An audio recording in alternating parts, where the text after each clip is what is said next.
Дополнительное время матча сборных команд Федеративной Республики Германии и Советского Союза не принесло никаких изменений. Теперь все решат 11-метровые удары.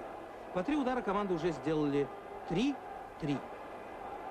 Бьет сборная Федеративной Республики Германии. Ридл. 4-3.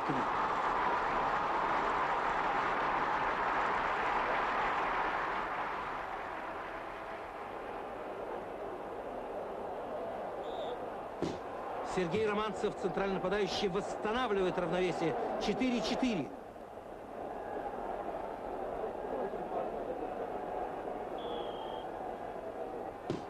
Петер Шульц забивает 5-й гол. Без промаха бьют пенальти наши соперники.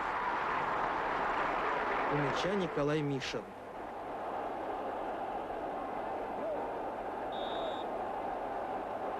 Удар штанга. Все. Матч проигран.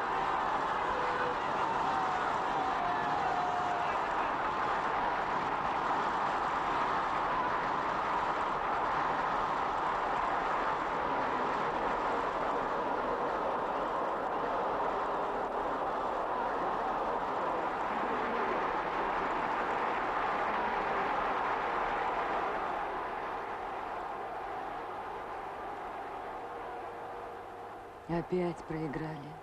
Эх вы, тренеры.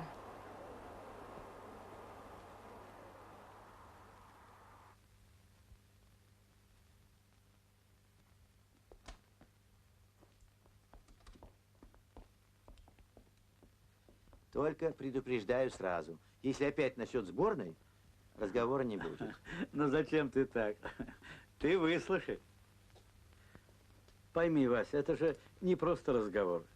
Мы тебя просим, понимаешь? Все просим принять сборную страны. А я не хочу. У меня есть команда. С меня хватит. Слава богу, до бронзы дошли. И очень быстро дошли, вот поэтому ты нам и нужен. Ну, сам посуди. У тебя отличное чутье на футболистов. Ты хороший педагог. Ты тактик. Ты тоже тактик, понимаешь? А как же, милый. Чутье. Только тренер соберет команду, начнет понимать людей. Я тогда 1,5 года готовил сборную, только-только начал чувствовать команду, а вы меня сняли? За что? За проигрыш, видите ли.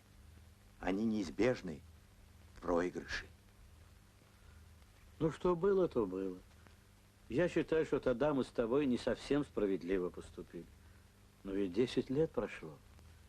Поверь, Василий, настало твое время.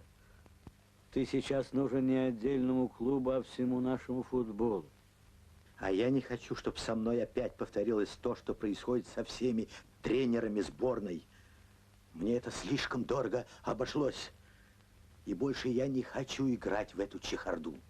Не хочу. Есть у всего свое начало, и у дорог, и долгих рек, и для высот необычайных необходим большой разбег. И пусть мечта всей нашей жизни зеленой дорогой легла, а дальше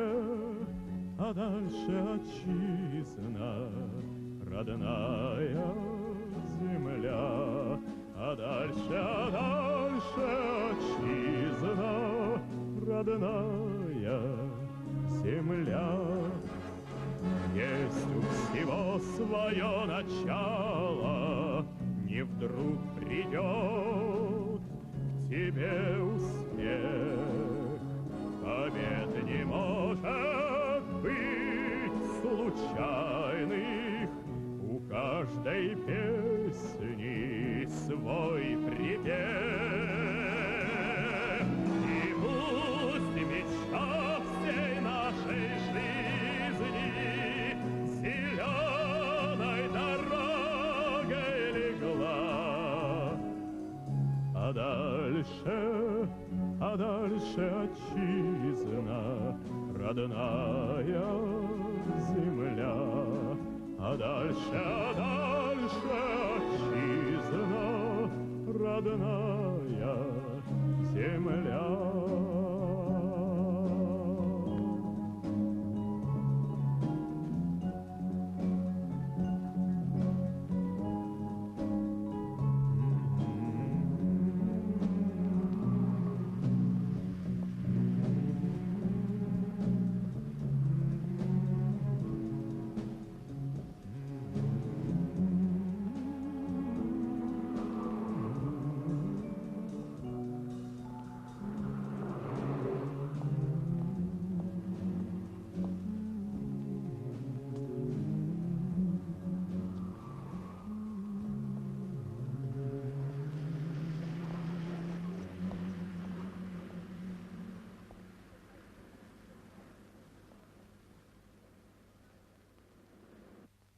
Сегодня я смотрела, как Коля с мальчишками играл. Да чего же он на тебя похож? Майку твою надел. Голову как ты держит. Все движения твои. Я даже всплакнула. Московское время 19 часов 30. Вспомнила все. Маяк о спорте. Как дела? Нормально. В Киеве Вкусно. состоялся матч на первенство страны по футболу. Местные динамовцы принимали московский «Спартак». Счет 1-1. Сегодня спорткомитет СССР утвердил старшим тренером сборной команды Советского Союза по футболу заслуженного тренера СССР Воронцова. Простудился. Согласился. Хотя бы подумал о себе. Мало тебе было шишек, бессонных ночей. Ведь тебе уже не 40. Ты же обещал. Слушай, пойдем в кино, а? 20 июля на нашем стадионе состоится очередная встреча на первенство страны по футболу. Ленинградская «Заря» принимает московскую команду «Спартак». Что с ним, Олег Петрович? Плохо, разбито колено. Отрыв мениска. Нужна операция.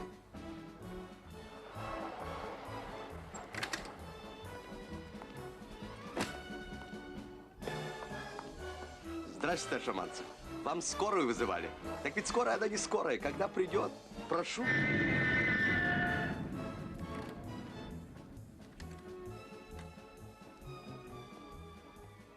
Куда вы меня повезете? В клинику. Нет. Нет, на аэродром. Надо в Москву. В институт травматологии к Мироновой. Слушайте, товарищ Непременно к Мироновой, в Институт спортивной травматологии. Олег Петрович, мне кажется, это нереально. А почему нереально? Сейчас 8. А самолет 9:15. Вполне успеем. Ну, поехали. Поехали.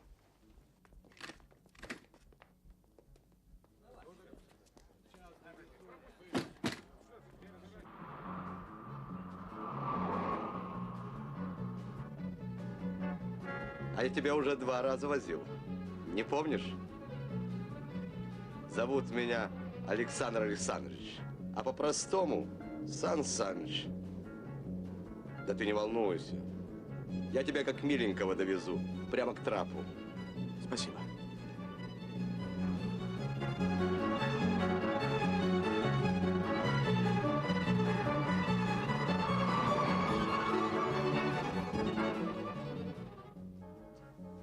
В операционную. Простите, вы кто? Я врач-хирург Лазовская. Вы меня будете оперировать? Да. Нет. Нет. Только Миронова. Миронова Зоя Сергеевна. Я вас понимаю, товарищ Романцев. Но Зоя Сергеевна за границей на симпозиуме. Как вам не стыдно, больной? Ирина Григорьевна 3 чемпионов мира спасла. Ниночка. Так как?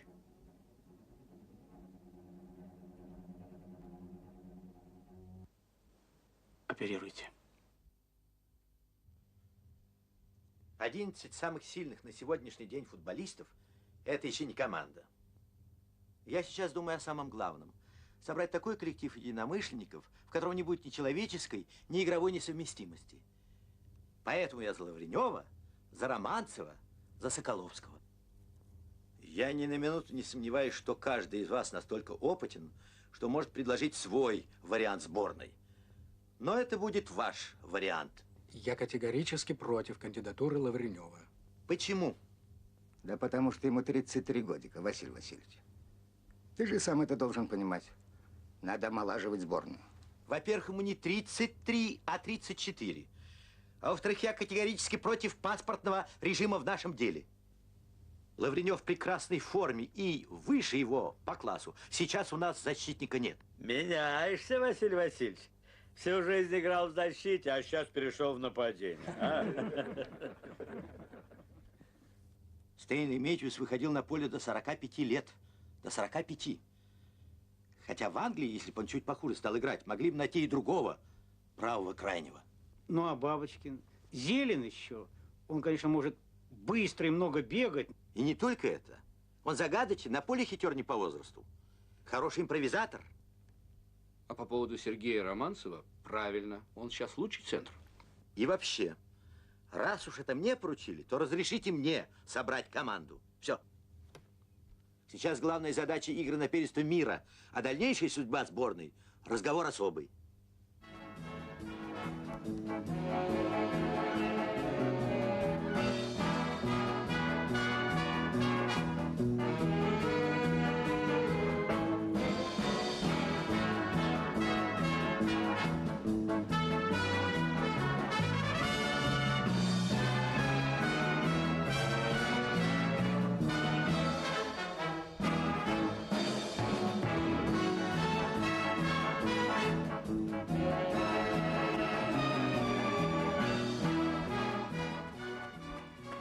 Здрасте.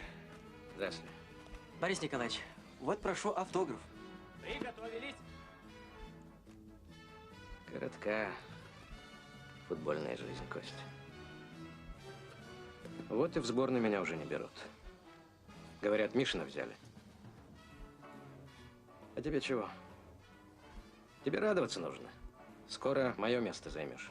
Ну, Борис Николаевич, мне до вас еще... Ой-ой-ой. А вообще-то, лучшего защитника, чем вы, у нас нет. Ладно, пошли.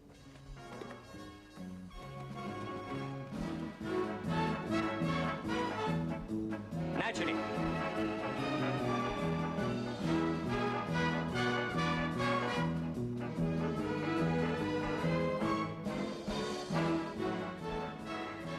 Куда спешишь, надорвешься?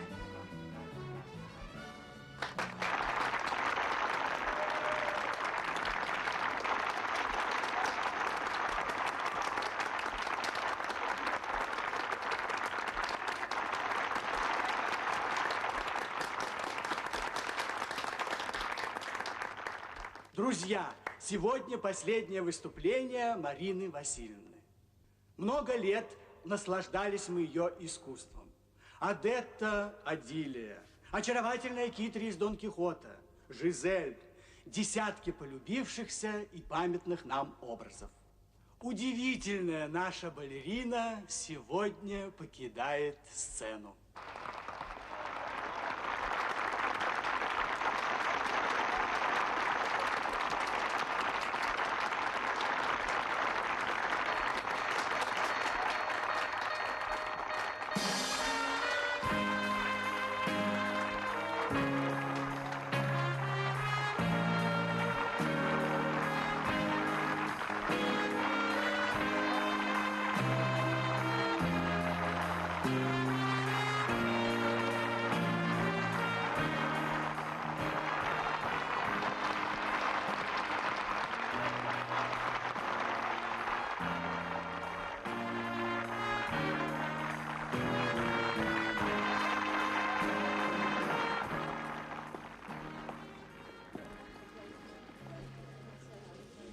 Черт бы побрал футбол. В 34 года старик.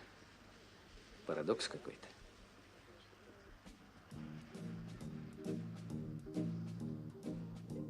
Они так и сказали, Воронцов тебя просит. Пойдешь к нему вторым тренером. Но будешь работать и с Зарей. Правильно. Но.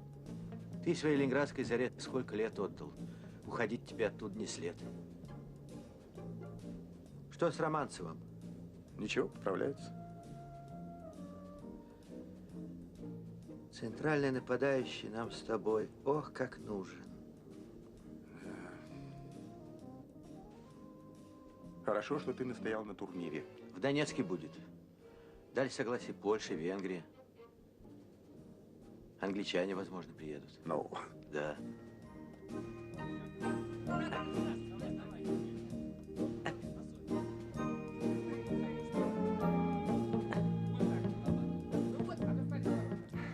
Да, может, сейчас и получится.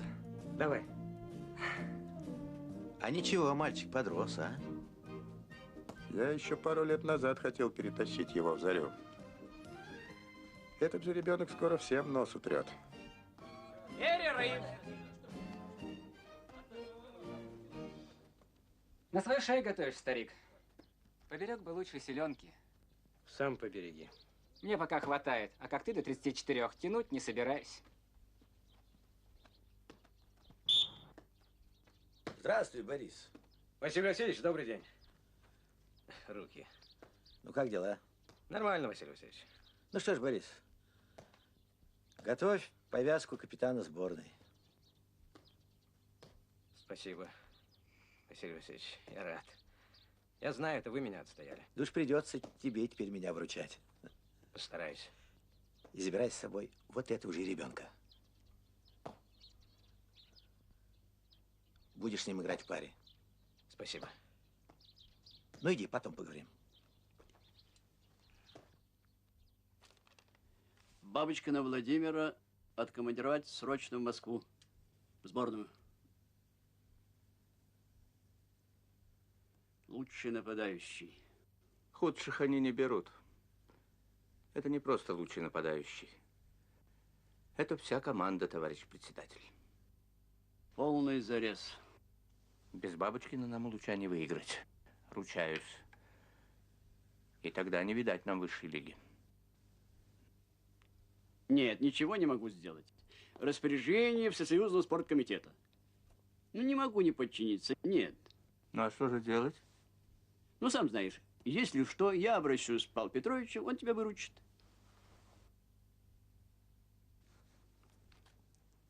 Нет. Лучше на пенсию.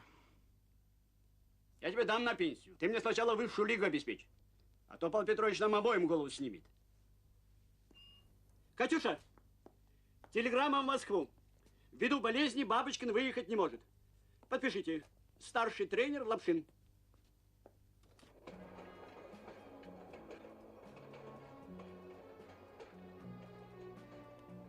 О, ну и здоров же ты спать, приятель. А где же поспать, как не в поезде? Да, это точно. Закуривай. Нет, спасибо, не курю. А что так? Вообще не курил или бросил? Да вообще-то я не курил никогда. Да? Да. Что, космонавт, что ли? Да нет, просто всю жизнь занимался спортом. А каким видом? Футболом. Футбол. Слушай, я правда болельщик, но это же моя стихия. Да, точно, видел тебя. Да нет, я тренирую. Ах, тренируешь? Да. Тогда ошибся. Ошибся. А какую команду тренируешь? Так, одну команду. Заводскую. Ну и как тренируешь? По какой системе? По бразильской или по английской? Я не понимаю. Да что тут понимать? У нас ведь как? Вот выиграли бразильцы первенство мира. Давай, переходи на бразильскую систему. Англичане стали чемпионами. Заводи по-английски. А корейцы выиграют. Будем по-корейски играть. Ну-ну. А что, я не прав? А у нас была, есть и должна быть одна система. Русская. Бразильцы, они ж по-кошачьи, в мелкий пас играют. А зачем нам это?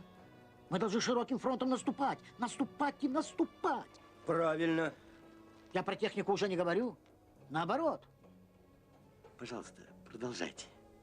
А какие игроки были? Имена? Селин, Соколов, Путуса, я был с ним знаком. Сережа Ильин, братья Старостины, Пека Дементьев, Бесков. Бобер. Сева Бобров. Да всех и не перечислить.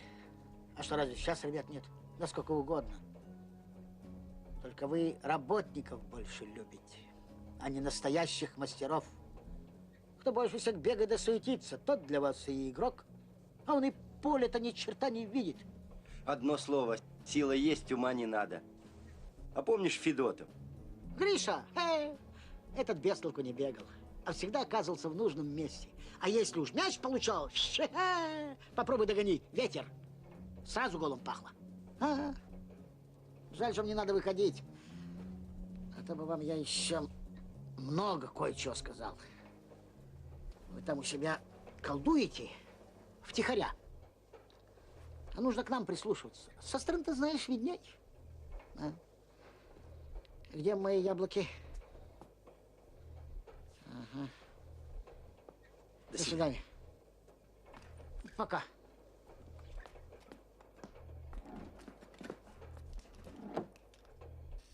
Ну, посмотри, как ты живешь. Комнатушка, кухонка. Повернуться негде. А мы тебе хоромы. Заблудиться боюсь. Да не заблудишься. Ну, пойми, ты будешь играть в высшей лиге. Но когда ты из своей первой, туда выкарабкаешься. Старик, и деньги другие. Мне хватает. 100-тысячные стадионы. Поездки за границу. Вся Европа, весь мир у твоих ног. И жить будешь в столице. Понимаешь, старик, в столице? Ну, не Москва, конечно, но в столице. Да были и из Москвы. Ну, как мне тебя убедить? Ну, пойми ты, чудак-человек. Странный вы человек. Ну, почему я должен куда-то уезжать? Здесь вся моя жизнь. Завод, институт. А я убегу. Здесь меня все знают, я всех знаю. Ну, где я найду таких людей? Ну, что да будут люди, будут. Людей везде много. Ну, в общем так. В высшую лигу я перейду. Только со всей командой. А если нет? Мяч-то ведь он круглый. Давайте кончим этот разговор. В вашу команду я переходить не буду. Все.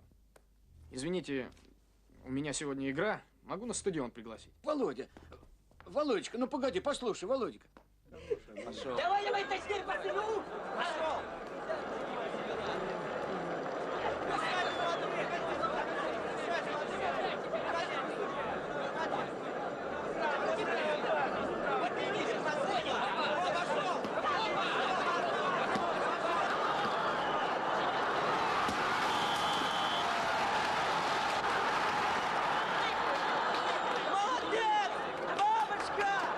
Привет, Костя. Вася. Привет. Неплохо у тебя работают больные. Видал, как прошел? Любимый проход Григория Федотова. Да.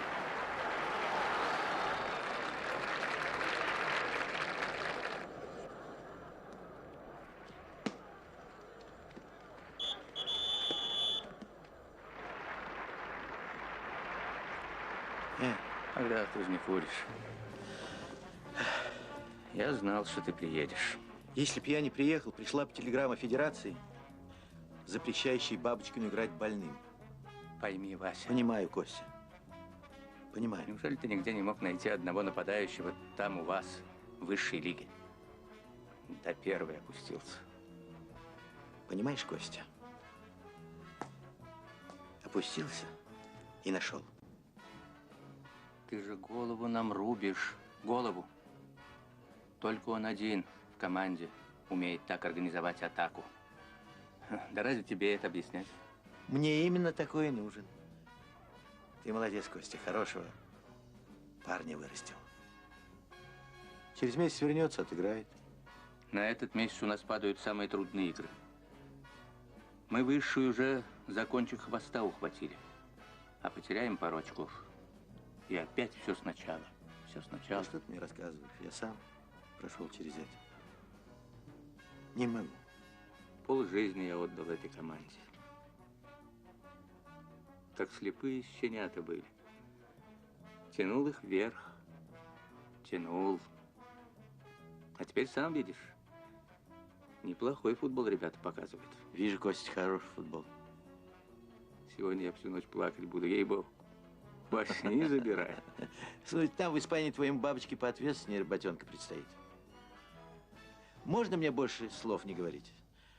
На ответственную игру я его отпущу. А какая она неответственная?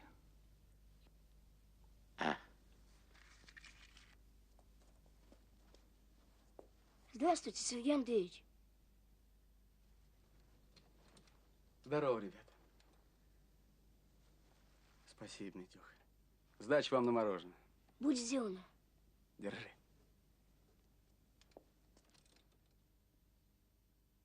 Володь, понюхай.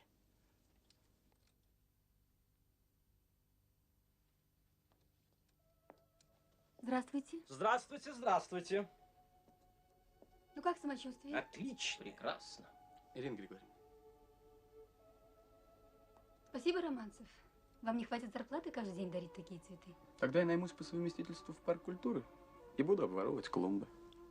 Доктор, у нас жалоба на Романцева. По поводу чего? Спать не дает, всю ночь свет держит, начал стихи писать. Ну, стихи — это прекрасно.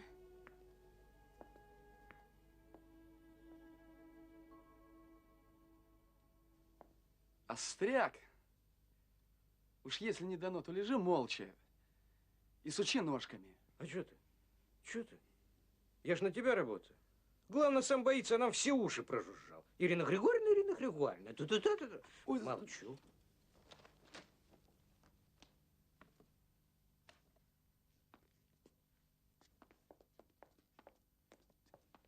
Вам кого, товарищ? Спасибо. Сергей Андреевич Романцев где располагается? Но сегодня нет посещений. Я из Ленинграда проездом. Какие у вас красивые розы. Ну уж если из Ленинграда, да еще проездом. 5-я палата. Только ненадолго. Спасибо. Спасибо.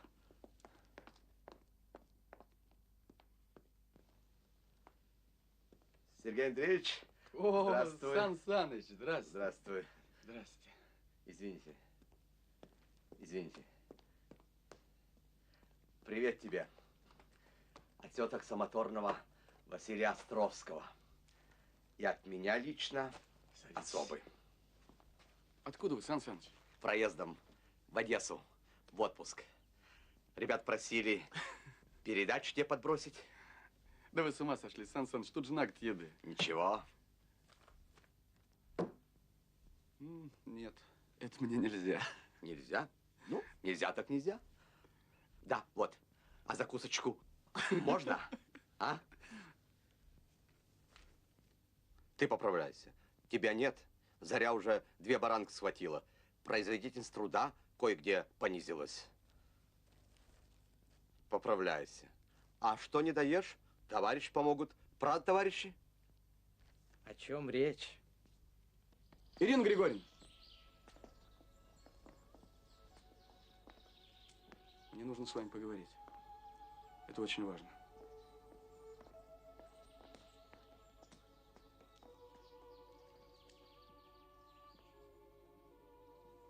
Я буду играть. Операция прошла удачно. Ирина Григорьевна, я имею в виду, смогу играть как прежде. Теперь все зависит от вас. Сейчас настрою. Вы, ваша болезнь, и я. Если вы объединитесь со своей болезнью, счет будет 2-1. Против меня и вас тоже. Ну, а если объединитесь со мной, счет будет 2-1 против болезни. Как вам это объяснить? Вот есть такое понятие – звездный час. Так вот, футбол для меня – это звездный час. Вы поймите, что я без футбола не могу. Я понимаю, пусть недолго, пусть всего несколько лет. 30 лет – это роковая черта для футболиста. Но ведь у меня же еще есть время. Вы же хорошо закончили институт? При чем здесь институт? Институт – это потом. А сейчас я должен, понимаете, я должен играть. Это вы врач, вы должны сделать все, чтобы я играл не хуже, чем вот до этого. Мне не нравится ваша истерика, Романцев. Большой спортсмен на болезнь переносит как большой. А у среднего все по-другому. Пойдемте со мной, вы сейчас в этом убедитесь. Пойдемте, пойдемте.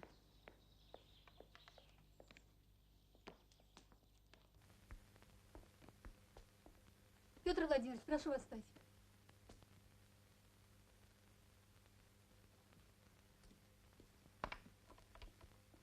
Бросьте костыль, идите ко мне. Еще не могу, Ирина Григорьевна. Нога не держит, больно. Бросьте костыли, идите.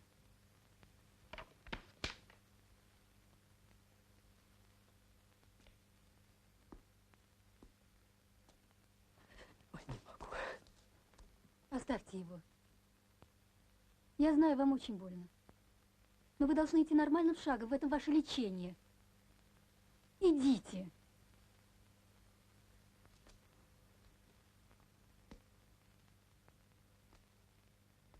Нет, не могу. Видели? Это артист балета. Неплохой был артист, но думаю, что как прежде он танцевать не сможет. Он боится, не может превозмочь боль. Двигательные функции полностью могут не восстановиться. Но это жестоко, Ирина Григорьевна, ему действительно больно. Да, очень. Но иного лечения нет.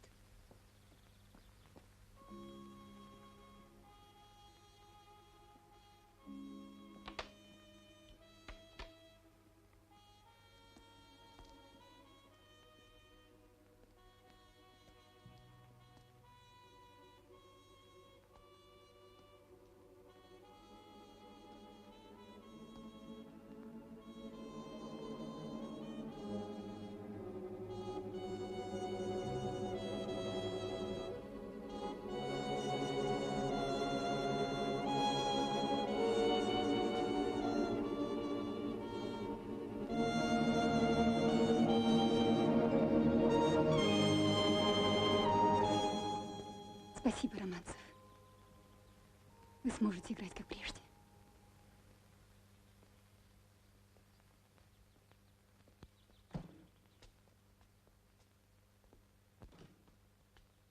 Олег Петрович, да? Извините, у меня такое дело. В 17-м мы с Польшей играем на турнире в Донецке, а завтра выходной. Разрешите, я к родственникам заеду на денек? 2 года не был. Они по дороге живут. А послезавтра я прям поезд подсяду, а? Олег Петрович. Ты с Воронцовым договорился? Поезд через 2 часа, а Василия Васильевича нигде нет. Честно. Я даже телеграмму своим дал, ну, на всякий случай. Олег Петрович, ну на 1 день, а? Ну ладно, поезжай. Спасибо!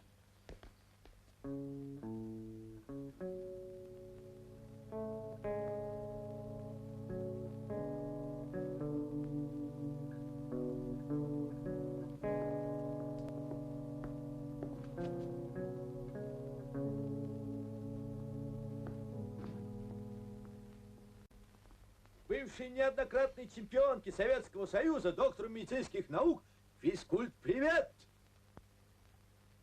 Здравствуй, Василий Васильевич. Надеюсь, здоров? Здравствуй, Зоя. Богатая у тебя картинная галерея. Да. И лица все знакомые. А писем-то сколько, Василий? Садись. Вот и я к тебе за советом пришел. Понимаешь, тут у нас один мальчик лежал. Сергей Романцев. Помню. Реактивный такой мальчик, нападающий. Кажется, из Ленинградской зари. Точно. По поводу мениска. Ну что ж, по-моему, с ним все благополучно. Вот я и хочу узнать, насколько благополучно. Он мне очень нужен. Подожди, я сейчас лечащего врача приглашу. Получишь самую точную информацию. Попросите ко мне доктора Лазовскую. Операции и лечение у Романцева прошли успешно. Осложнений нет и не должно быть. Он напишет, совсем забыл о больной ноге. Это, собственно, все, что мне хотелось знать. Кстати, был запрос на врача для вашей команды. По-моему, Ирина Григорьевна одна из лучших кандидатур. Специалист по травмам. Могу откомандировать по совместительству. Прекрасно, твоя рекомендация, Зоя. Но при футбольных командах врачи всегда мужчины. А в нашей будет женщина.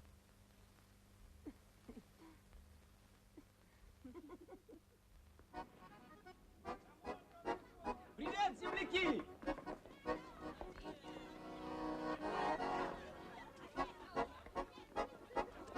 Это кто? Это кого встречали? Село. Самый лучший вратарь. Пошли Ты что, быстрее. футболист, что ли? За сборной СССР стоит.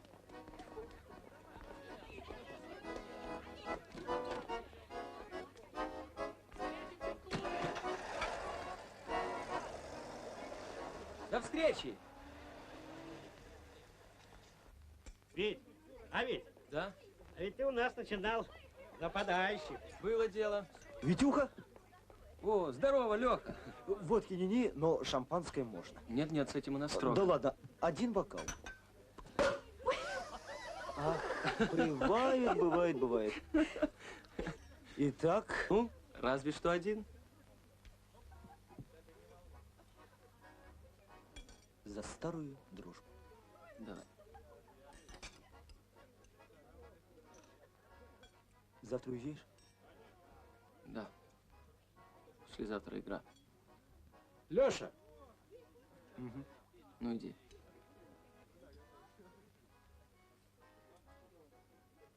Давай выпьем вдвоем. У тебя совсем нет времени. Как жаль. Я провожу тебя.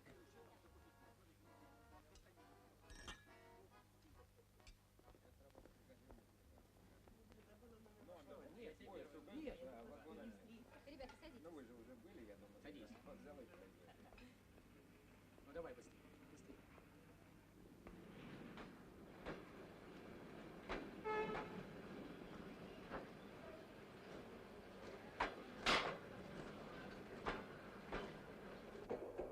Черт, я ведь его только на сутки отпустил.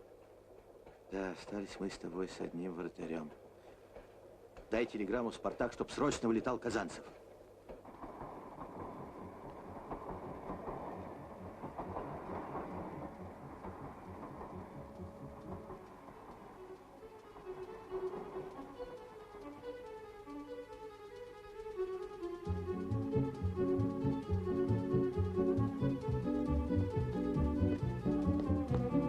Друг, понимаешь, такое дело, надо поезд догнать. Ну выручай, а? Сержант, сделай, иначе смерть. Я матч срываю, понимаешь? Слушай, а я тебя где-то видел. Ты футбол любишь? Ну еще бы. Пархоменко, я вратарь. Заливаешь. Вот. Ну? Точно. Ну выручи. Ёлки, ты! Садись. Вообще скорый трудно догнать, но ничего. Он здесь духу делает, а мы напрямки. Километров 20 срежем. Ёлки ведь не поверят. Ох, и попадет же мне в части. А вообще с другой стороны скажу, что тебя вез. Слушай, а ты дай свою фотографию, а? Да нет у меня фотографии. Ну тогда хоть распишись. На чем? А прям на автомобиле. А во, хотя на ней.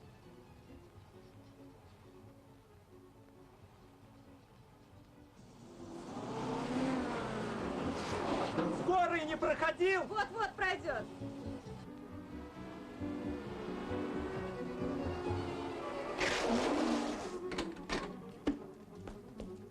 Спасибо, друг. Давай. Выручил. Пока. Ёлки, ведь надо же, а? Не поверят.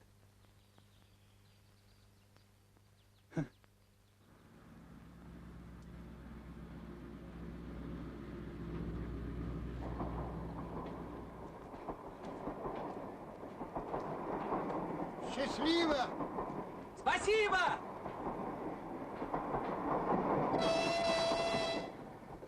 Здорово. Здорово. Ты же просто, ты совсем обалдел. Понимаешь, когда мы пришли... Смотри.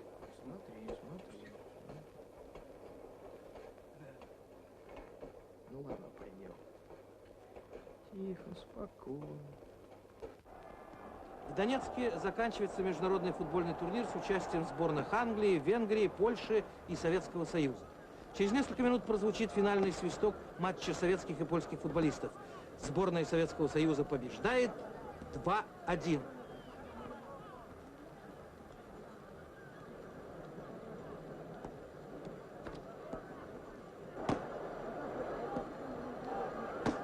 Удар по воротам сборной СССР, ошибка вратаря Пархоменко, и счет уже 2-2.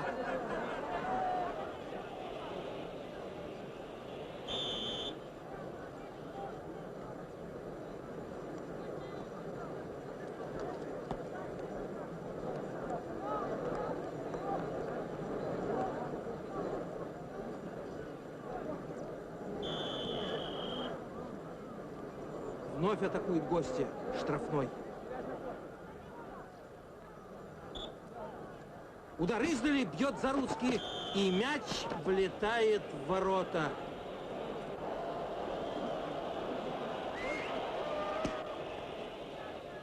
Вставай, простудишься. Неудачно играющего сегодня Виктора Пархоменко заменяет Геннадий Курганов.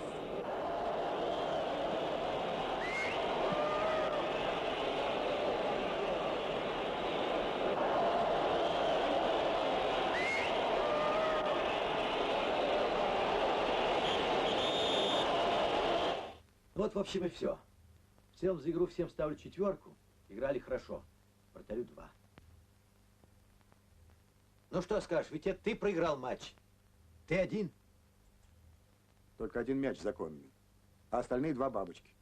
Пил? Нет. Только шампанское. И бессонная ночь. Школьная подруга. Мальчишка. Всех подвел. За нарушение спортивного режима Виктор Пархоменко из сборной команды Советского Союза отчисляется. Все. Все свободны.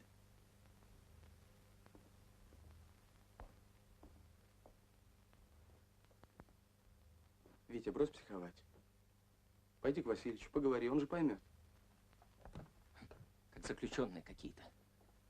Мне 25. А что я видел? Игра, тренировки, игра. Ничего нельзя. Бокал шампанского выпил. Нельзя. Да, сынок, нельзя. Все понимаю, но действительно многое нельзя. Таков сейчас спорт, ему нужно отдавать себя целиком. Иначе на высоте не удержаться. Ладно, оставайся, будешь запасным. Я все равно буду основным. Я докажу. Перевести в запасные Пархоменко. Это же лучший вратарь страны. Почти Яшин. А завтра игра с Англией, понимаешь, с Англией. Товарищеская встреча в рамках турнира. А престиж? Ты думаешь о престиже? Я думаю о престиже, и поэтому наказал Пархоменко. Он сорвался, потерял форму и вряд ли быстро ее восстановит. А если он там в Испании еще раз сорвется? Ну, во-первых, он дал слово. А потом у тебя есть время. Пожалуйста, воспитывай. Но сейчас он должен стоять в воротах. Только он. Я не враг себе. Курганов играет в воротах не хуже. Хуже? Он менее эффектен, но также надежен. А я тебе говорю, хуже. Так не я один. Так все думают. Ну вот что, Николай Иванович, ты когда меня упрашивал быть тренером сборной, обещал не вмешиваться. Так вот, пожалуйста, и держи свое слово. Все равно состав команды буду определять я. Только я. Все. Иначе ищи другого тренера. Прости, мне надо еще поработать. У меня завтра тяжелый день. Хорошо.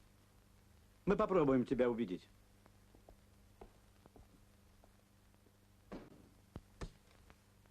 А сейчас разберем показательные схемы, составленные на каждого из вас по играм в Донецке.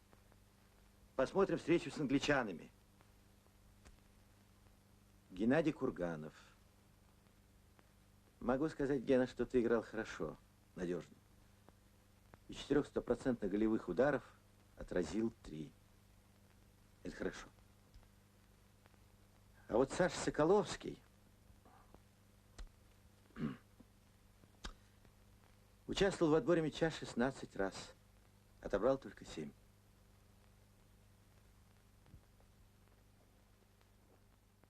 Я уже давно хочу тебя спросить. Что с тобой происходит, Саша? Отпустите меня из команды, Василий Васильевич. Я решил бросить футбол. Совсем. Почему, Саша? Решил. Больше не могу. И не хочу. Ты что, устал? Болен? Нет, физически все нормально. Дома плохо. Совсем плохо. Жена от слова футбол прямо в ярость приходит. Когда в институте учился, играл. более-менее нормально было. А как родилась Танюша, так и пошло. Голову на ноги променял, дешевая слава. Она-то уже в аспирантуру поступила. А Эта я... ситуация мне известна. Вот что, Саша, я завтра попробую поговорить с твоей женой. Нет, из этого ничего не выйдет. Я ведь и сам без спорта не могу. А вот решил. Это не ты решил, это она решила.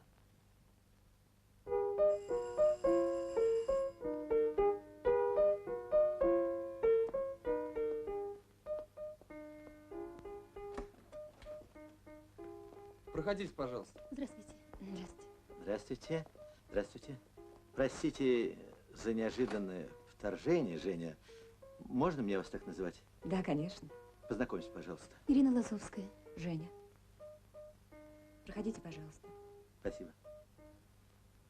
Папочка! Танюша! Я догадываюсь, о чем вы хотите со мной говорить. Если о Сашином футболе, то это, простите, бессмысленно. О чем-нибудь другом, с удовольствием. Проходите, пожалуйста. Спасибо. Женя, может быть, мы пойдем погуляем? Погуляем, погуляем. Не возражаете?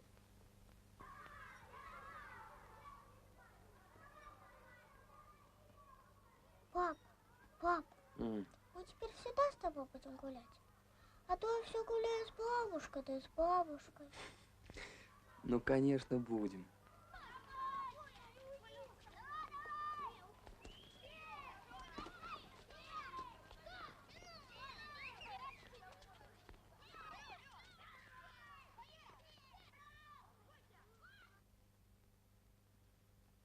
Я не могу больше так.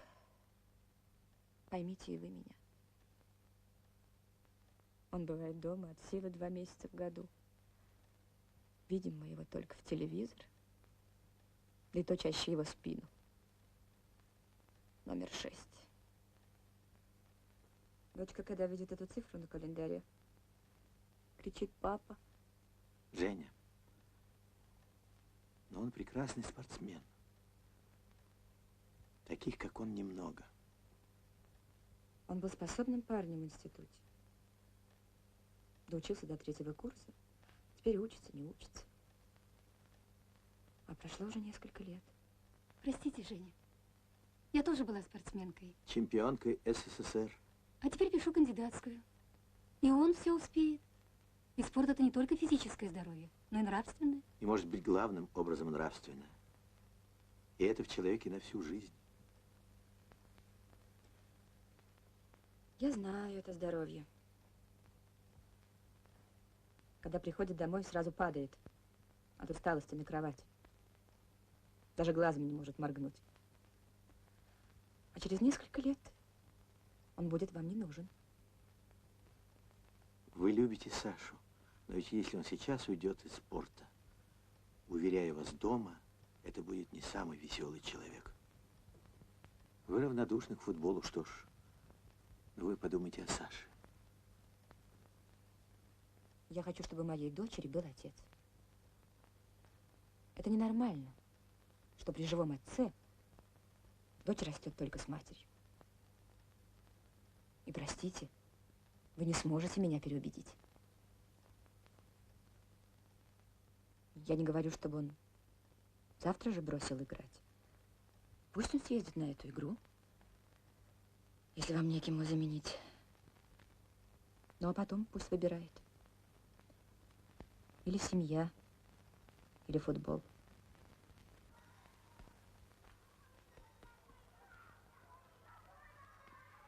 Если взять лучшие команды мира, наши мастера все-таки мало тренируются. Нужна строгая научная основа тренировок. Правильно. Футболом должны заниматься не только мы, но и ученые. Мы сейчас решаем эти вопросы. И будем значительно увеличивать объем тренировок во всех командах мастеров. Ну что ж, Николай Иванович, в этом мы, тренеры, очень заинтересованы и будем вам помогать. Ну, бывай. До свидания. Теперь игровая ситуация изменилась. Где должен быть полузащитник? Впереди! На лихом коне! Главная задача современного футболиста — уметь выигрывать мяч на опережении. Вот идет с мячом Володя Бабочкин. Что ты делаешь, Гена? Я должен сообразить, как мне выгоднее предложить себя в этой ситуации. Я пошел бы вот сюда. Правильно. Потому что если ты пойдешь сюда, этот защитник, видимо, сумеет нейтрализовать тебя. Значит, ты должен предложить себя здесь. Тем самым открывая себе возможность для атаки. Думать и еще раз думать. Мысль, так сказать, должна опережать само движение мяча. Закрой рот.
И у дорог, и долгих рек, и для высот необычайных необходим большой разбег. И пусть мечта всей нашей жизни зеленой дорогой легла,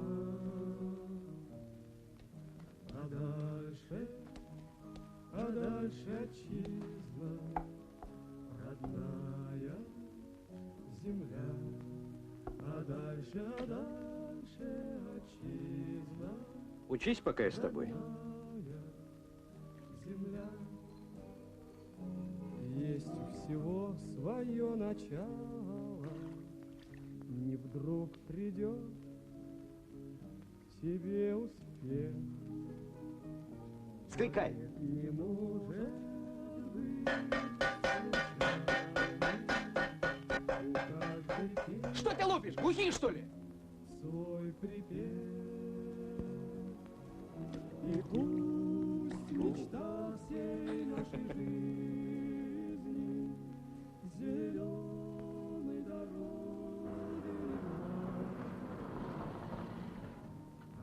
О, Николай Николаевич. Мы, кажется, вовремя. Чего задержался? Еле-еле отпустили. Мой тренер из-за вас чуть меня не зарезал, Василий Васильевич. Ты что, недоволен? Почему? Очень доволен. Доволен? Да. Ну то все, дайте ему ложку.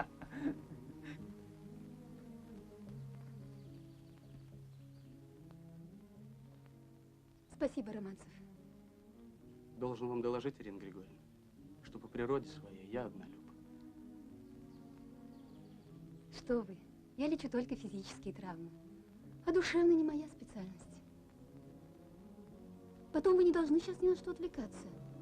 А то будете плохо играть. Пусть. Вас выгонят из сборной, и вы меня вообще не увидите.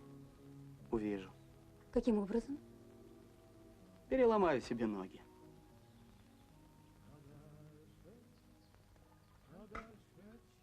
Уха выдается пропорционально улову. Вставать нужно пораньше, бабочка.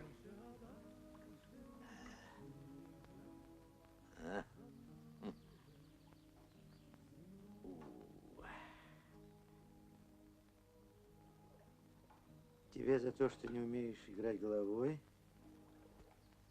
Тебе за то, что не забил пенальти. Тебе за все штрафные. На, держи. Иди сюда, Витя. Тебе за то, что нарушаешь спортивный режим. Иди, иди, не бойся.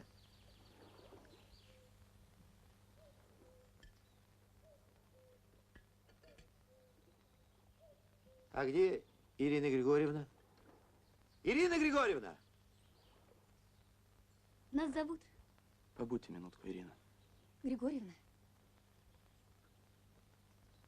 Добрый день, Николай Николаевич. Здравствуйте. За то, чтобы нам не понадобилась ваша помощь. О, за это я готов съесть целый котел.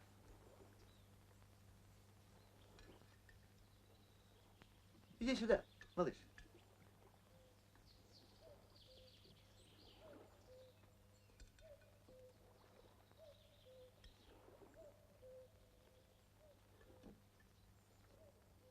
Знаешь, Василий, я тут недавно один фильм видел про Пеле. Ты бы рассказал ребятам, как ты против него играл. Да, играл. Мы против него вдвоем играли, да и не удержали. В 58 году на первенстве мира и потом еще раз здесь у нас в Москве.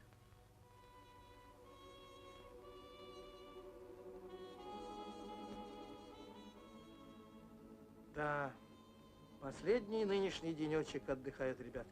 Он же и первый, Коля. Не было у нас возможности отдыхать. Говорят, ты здорово взвинтил нагрузки? Иначе нам там, Коля, делать нечего на мировом чемпионате. Ребята это поняли.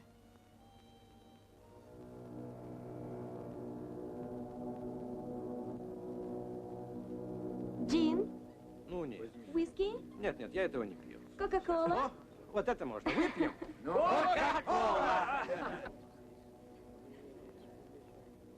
Вот еще вариант с выходом на удар защитника. Любопытно. Косичка, возьми, старик, вдруг не хватит. Здесь такая чистота, еще страну опозоришь. Ой, да идите вы все к черту. Бери, старик, не стесняйся. Ну что? Бери, бери.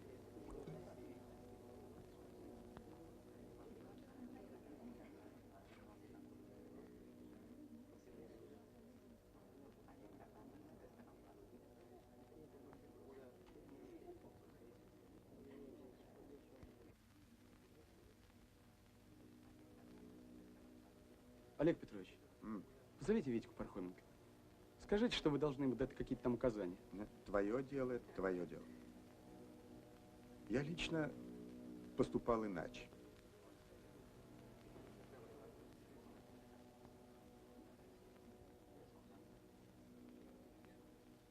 Ты что, очумел? Тихо, тихо. Ну, по-человечески можно сказать. Я тебе говорю по-человечески. Витюш, поди сядь, Олег Петрович. Тебе полезно с тренером побыть. Иди, Витюш, иди.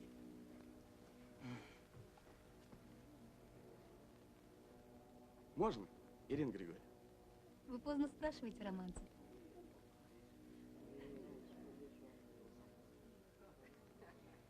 I beg your pardon. I am from Canada and to you, Russia.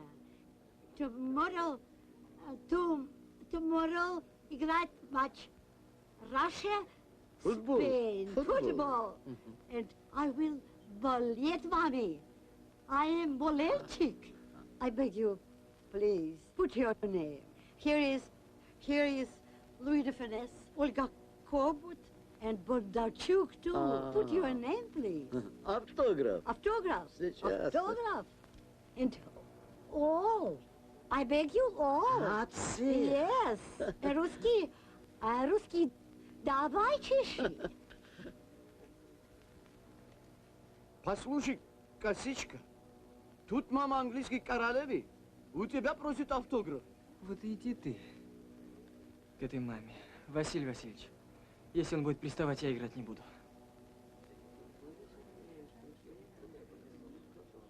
Простите, девушка. Sorry?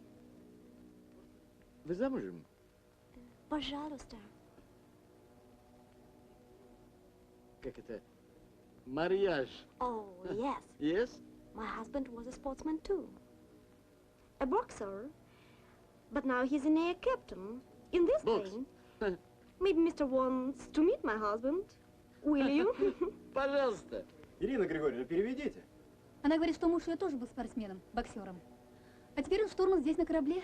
Может, мистер хочет познакомиться? А может и вправду, мистер Брегвадзе пойдет познакомиться с мужем-боксером. А я судить буду. А?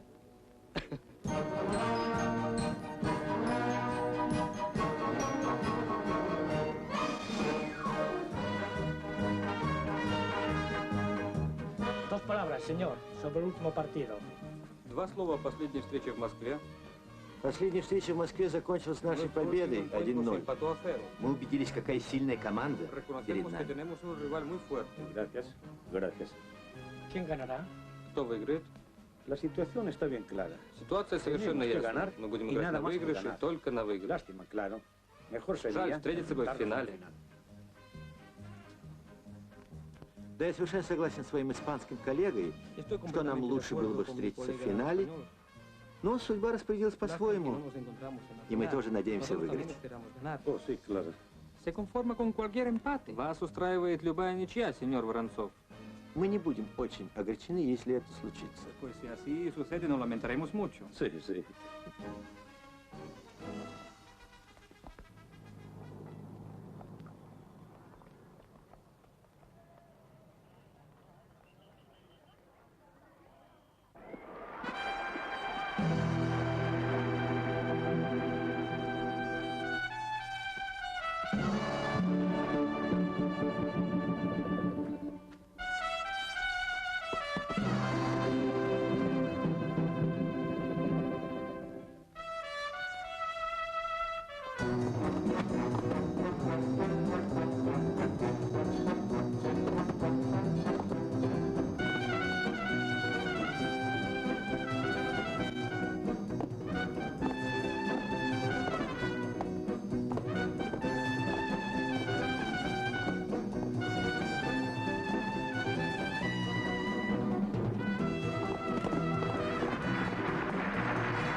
Han tenido suerte. Ha sido una magnífica corrida de un gran torero.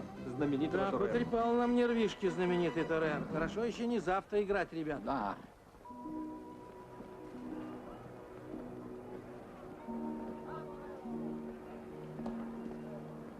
Да, веселенькая работка у этого Матадора. Да, это немножко поострее, чем футбол.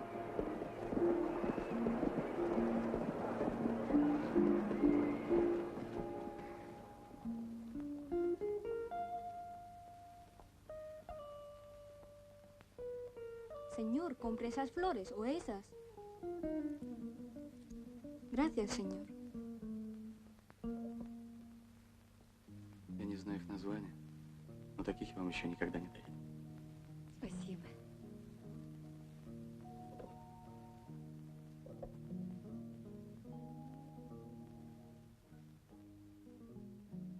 Хорошо, Романцев. Я не хотела вам говорить об этом. Но скажу.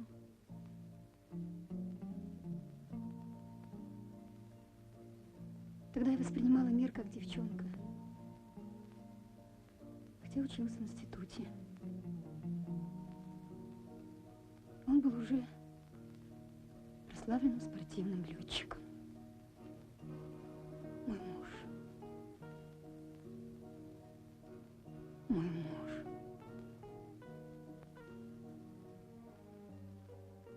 Он разбился во время соревнований.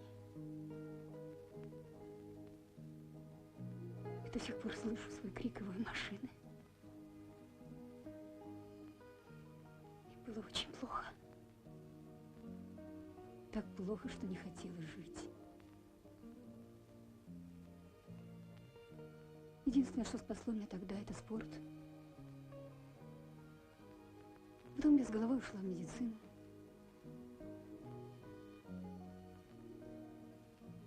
Не очаровывайте меня, романс.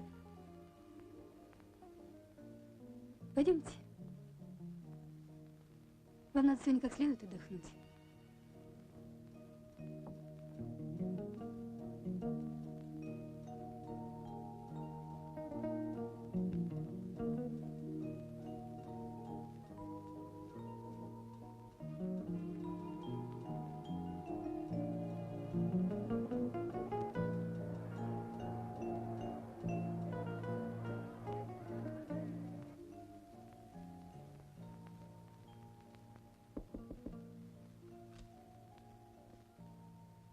Не спишь? А ты когда-нибудь спал перед ответственным матчем? Да. Смотри, какой сюрприз они нам приготовили. Боюсь, что наших наигранных вариантов будет маловато. Придется перестраиваться по ходу игры. Атаковать они, наверное, будут через этого новенького, Кастильо. Он в последнем матче забил 4 гола. Играть наверняка будут в 4 форварда. Они этого не скрывают. У них остается только одно – атака. Не спите. Здесь все газеты пишут о молодом нападающем Кастильо. 4 мяча забил в местной встрече. Я думаю, что они будут играть 4 форварда. А еще что? Главное узнать, какой сюрприз они нам приготовили. Слушай, Коля, а как ты думаешь, какой они нам сюрприз приготовили? Да трудно сказать. Наверное, придется ориентироваться по ходу встречи. Все понимает. Знаешь, давай завтра поменяемся. Ты сядешь на мое место, а я вместо тебя брехать буду.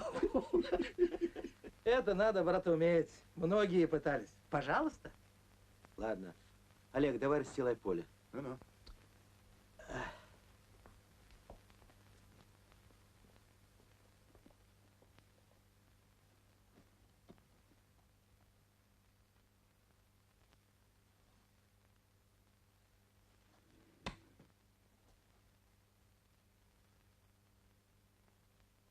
На таком-то поле любые комбинации получаются. Так. К сожалению, ты прав.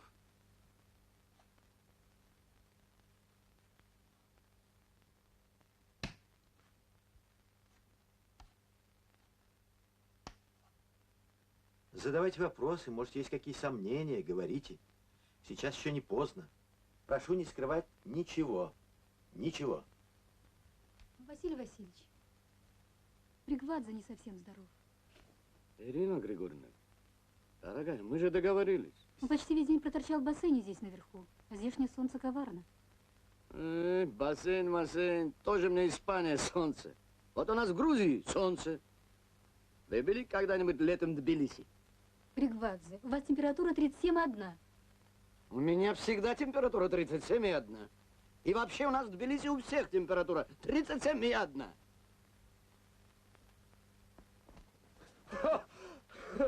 Поставь на место. Тебе говорят, поставь на место. Считай пульс, доктор. Пожалуйста, пожалуйста. Спасибо, Ирина Григорьевна. Олег Петрович, на первый раз запишите Бригвадзе предупреждение. Прошу прощения. Вот, самые горяченькие, со всех концов страны. Сами понимаете, желает вам только одного.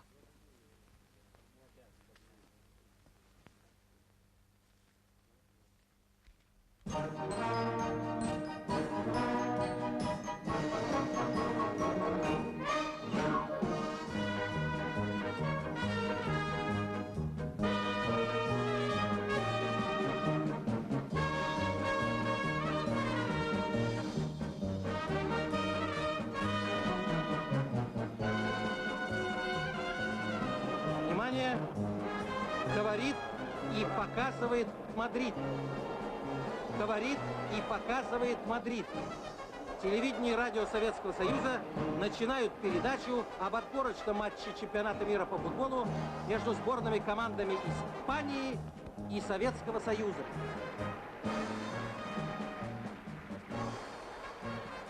Матч решающий в отборочной группе. Он вызвал огромный интерес. Все билеты проданы. На стадионе, даже на лестницах его, ни одного свободного места. Сейчас в центре поля выстроились две сборные команды Испании и Советского Союза. Вы видите нашу команду. 11 лучших футболистов страны. Это 11 наших надежд.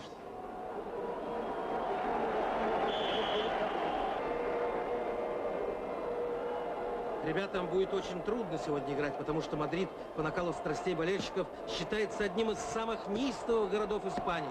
Недаром в здешней прессе Мадрид называют 12-м игроком.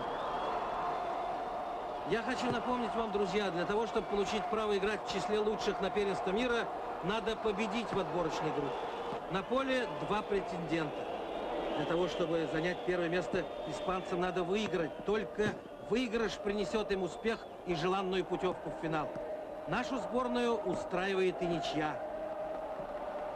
С первых минут на поле развернулась упорная борьба. Обе команды играют очень внимательно, собрано. Футболисты отлично понимают, что любая оплошность, любая ошибка может решить исход встречи.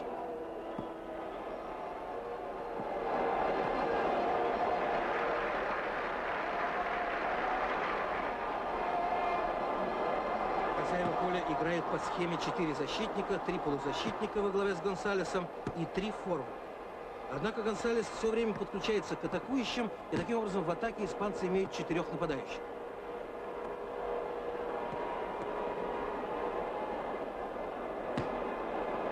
Испанцы все время в движении, все время в атаке. Пока у испанского вратаря Фавелла работы немного.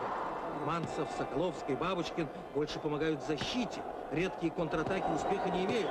Самотверженно действует капитан команды Лавренев и юный Косичкин. Да и вся команда играет с настроением. Подъем. Отбив первые атаки сборной Испании, советские футболисты прочно овладевают инициативой. Все чаще и чаще приближаются они к воротам соперника.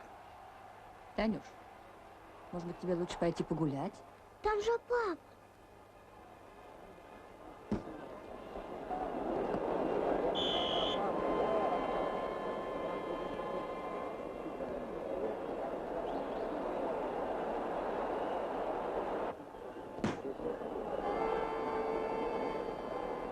Вот она, восходящая звезда испанского футбола, о котором так много пишет пресса.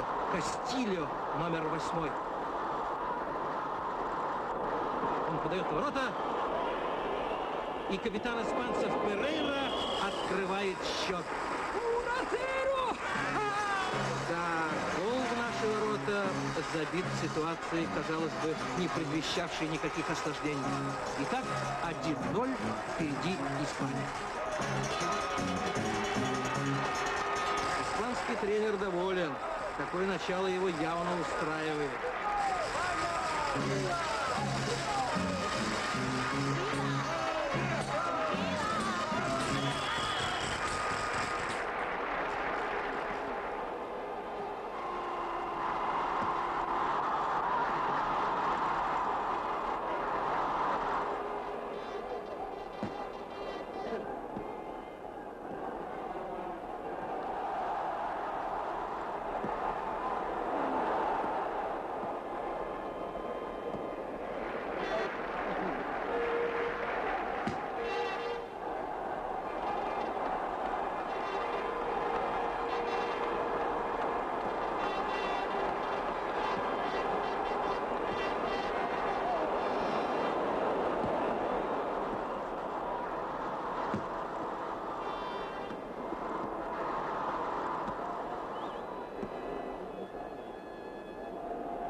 Очень полезно играет Александр Соколовский. Замечательный футболист, расчетлив, точен, действует хладнокровно, прекрасно видит поле. Сборная страны сделала заметные успехи. нашему опытнейшему тренеру Воронцову наконец-то удалось создать, как мне кажется, настоящий дружный коллектив, способный решать большие задачи. Конечно, не все еще гладко в игре, ребят, и это, наверное, сейчас беспокоит Василия Васильевича, но быстрые и красивые комбинации, расчетливые и спокойные действия футболистов дают основание надеяться, что все еще поправимо.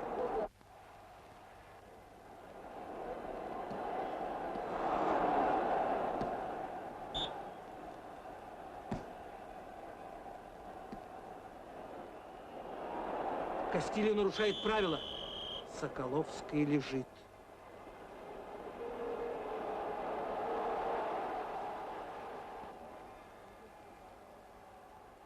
Мама, ты видишь, папа. Он встанет, доченька. Папа, вставай.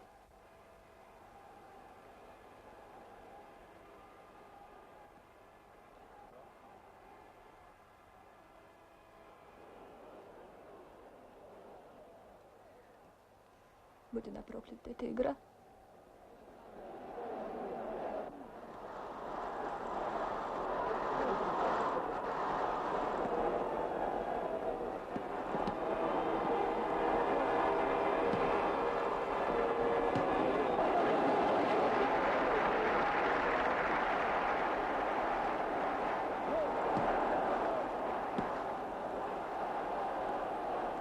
Мяч у Бабочкина. Он хорошо проходит вперед. Передача. И Сергей Романцев сравнивает счет. Очень красивый гол. Это сработала та самая система опережения, которую так настойчиво внедряет тренер советской сборной Василий Васильевич Воронцов.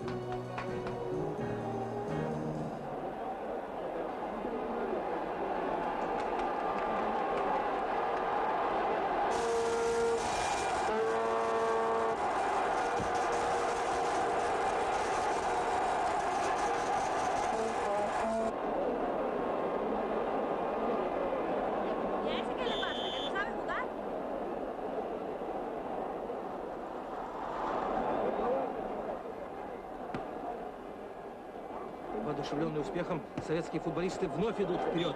Всей командой они перешли на поле соперника. Теперь уже футболисты сборной Испании защищаются изо всех сил. Вот мяч у Романцева. Передача Бабочкину. Удар воротом. Испанский вратарь отбивает. У мяча Соколовский. Удар. Еще удар. Мяч попадает в штангу. В чем дело? Я извиняюсь, граждане, поломка. Прошу пересесть в другой аппарат. Мы же опаздываем. Другой аппарат. На помощь своим партнерам блуждающий форвард. Секундой позже и наши вышли бы вперед. Вот это была атака. Красивая, мощная.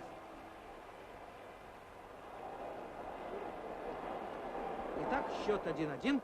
До конца первого тайма остается 5 минут.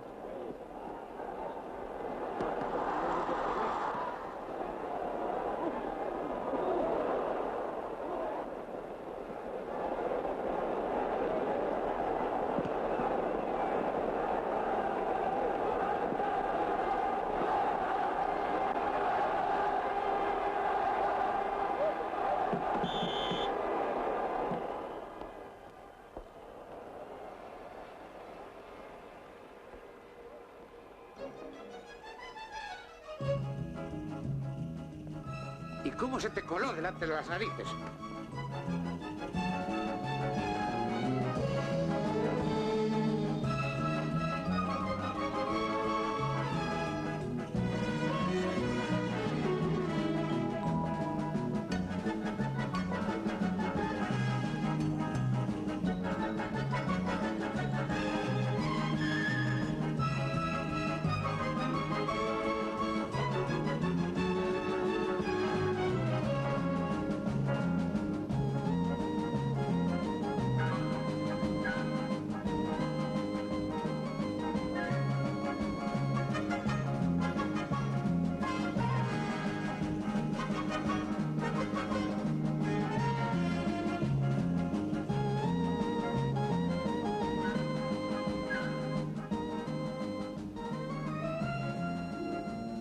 Продолжайте.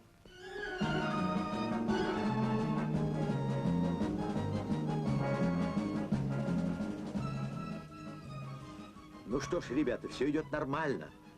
Только нужно бы еще немножечко прибавить. Что прибавить? Они готовы взвинчивать темп до предела, но долго они так играть не смогут. Главное выдерживать эти взрывы и тут же переходить в контратаку. Василий Васильевич, прошу меня заменить. Ты что? Не идет у меня игра, Василий Васильевич. Не идет и все. Боюсь. Геннадий, возьми себя в руки. Не получается. И поле плохо вижу, и ребята мало помогают. Не идет. Хуже будет. Замените. Даже руки дрожат. Да, пока я за ворота не беспокоился. Спасибо, что честно сказал. Такое бывает иногда. Пархоменко, приготовься.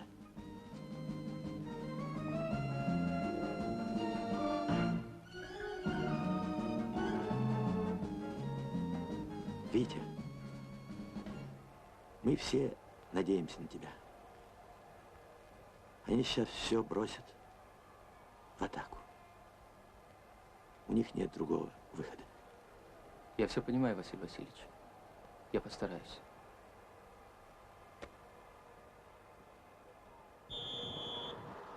Футболисты вышли на поле для продолжения встречи.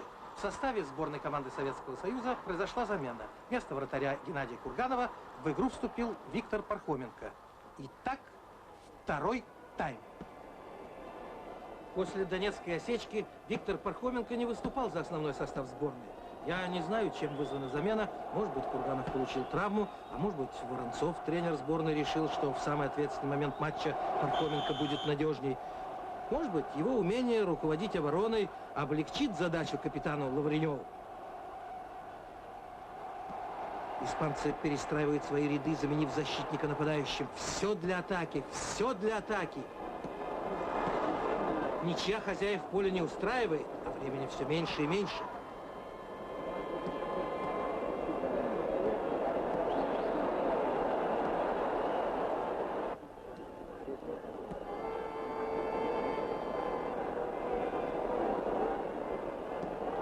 Полузащитники испанцев рвутся вперед.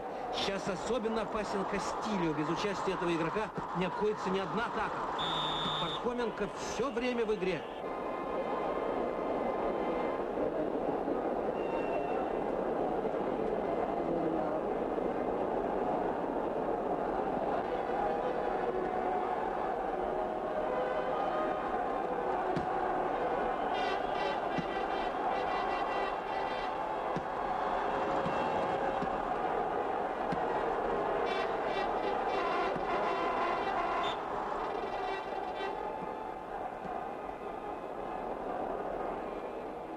Напористо действует Сергей Романцев. Давно не играл он с таким вдохновением. Истинный боец. Его жажда борьбы, жажда гола достойна восхищения. Уверенно ведет игру капитан команды Лавренев. Вот что значит опыт.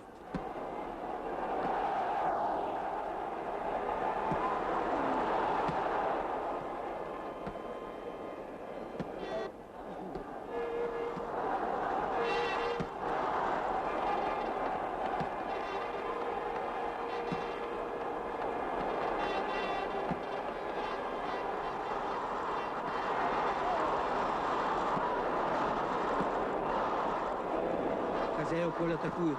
Подача!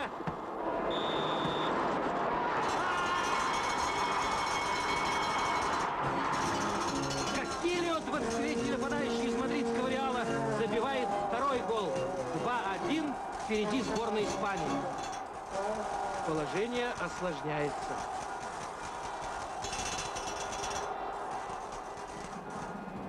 Иди сюда. Ребята, соберитесь.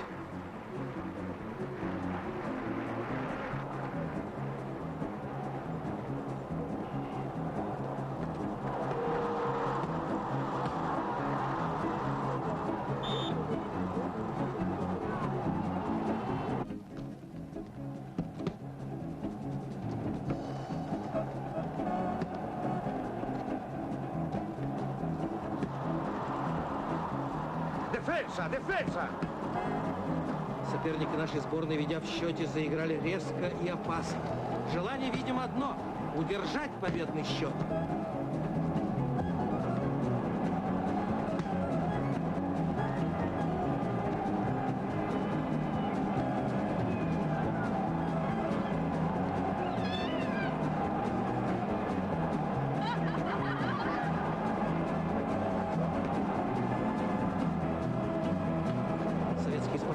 пали духом.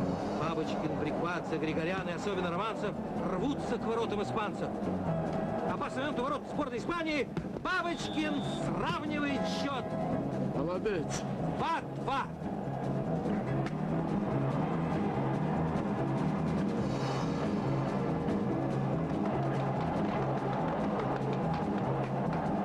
Ничего не могу с собой поделать.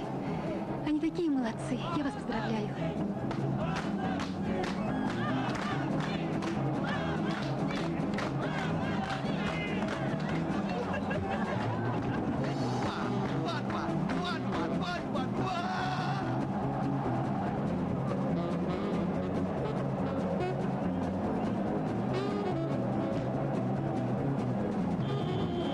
Игра принимает резкий характер, очень резкий.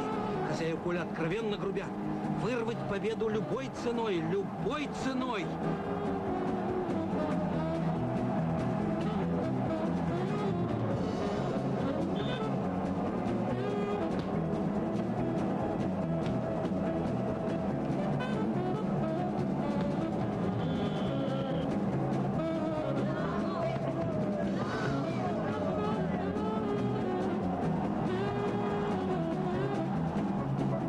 Слишком увлеклись обороной. Передай полузащите в контратаку.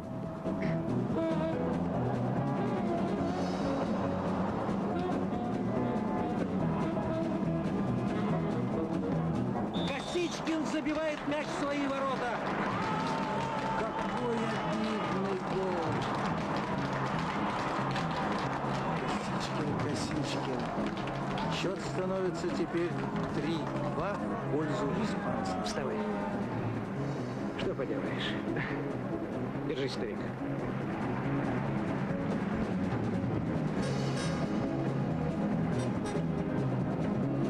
Я говорил, заменять надо.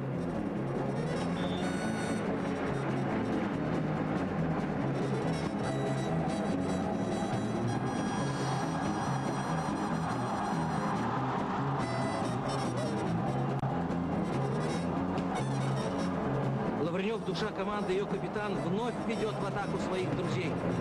Удар Лавренева, штанга!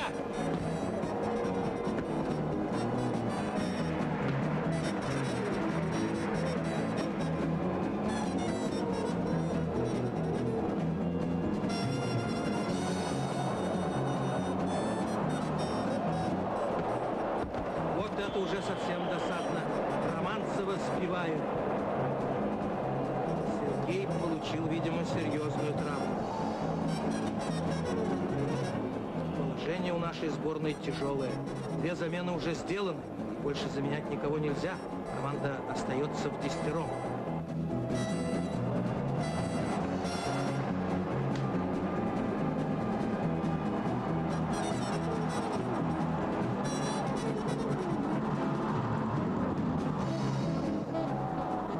Вам нельзя больше играть.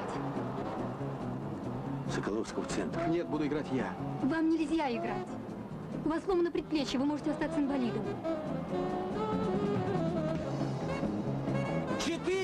4 минуты осталось! 4! Ну, перевязывайте скорее. Ну, скорее же, я прошу вас. Слушайте, Сережа.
показал себя город Мадрид, 12-й игрок.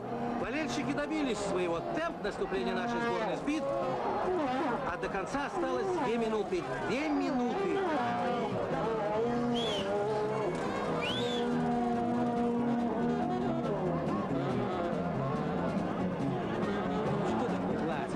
Освободите путь. Спасибо, идите. Идите. Идите. Не мешайте, очень. Спасибо, идите.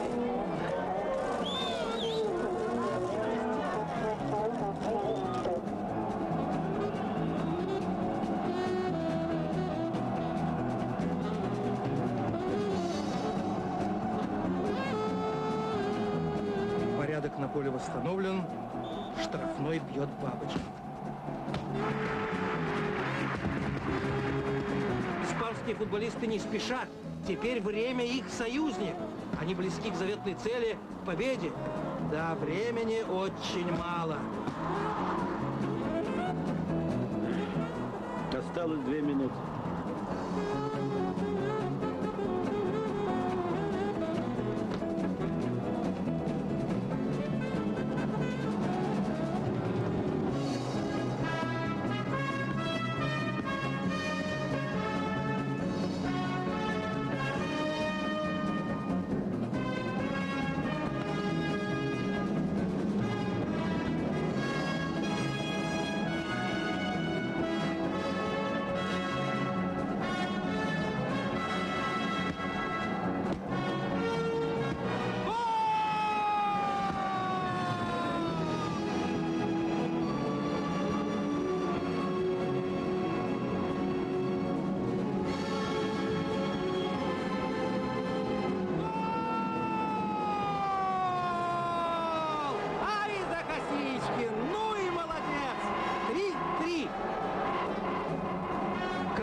Косичкин с отличной подачи Сергея Романцева забивает 3-й мяч.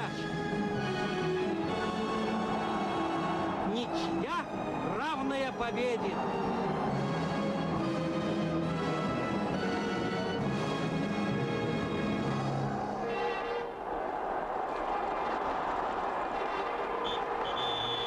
Советские футболисты вышли в число сильнейших команд мира, которые продолжат борьбу за золотые медали.